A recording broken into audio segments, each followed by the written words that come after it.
And I think that every American adult is totally capable of understanding their basic biomarkers. And in fact, we must.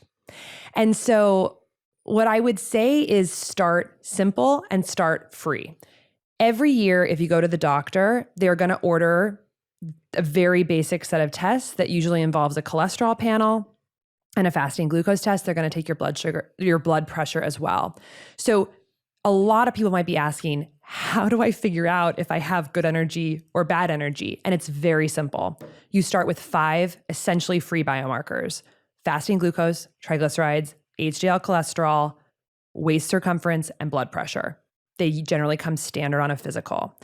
And if you have a fasting glucose less than 100 milligrams per deciliter, an HDL cholesterol above 40 for men or 50 for women, triglycerides less than 150 milligrams per deciliter, a blood pressure less than 130/85, and a waist circumference less than 35 for women or 40 for men, and you're not on medication, you, by our standard criteria, fit the category of essentially having good energy. That is essentially saying you are metabolically healthy.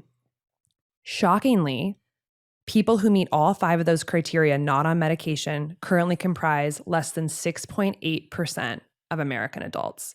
93.2% of American adults, based on the most recent research, have at least one of those metabolic biomarkers off or not in the optimal range. So that's just step 1, is just know where you stand. And you can literally log into your electronic health record right now and get a tape measure for your waist and figure out those things. And I think a simple way, I'll just simply say kind of what those tests mean. So fasting glucose, like I mentioned, if that's rising in the blood, it's a symbol that deep inside your cells, the mitochondria are overwhelmed.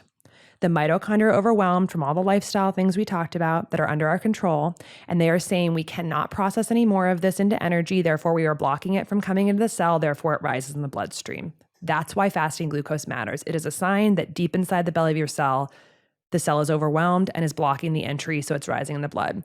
Triglycerides are totally related to that, because when that glucose is high and has nowhere to go and isn't being converted in that miraculous cosmic process to human energy, it converts to fat so it can be stored, because the body does not want the blood sugar to be super high.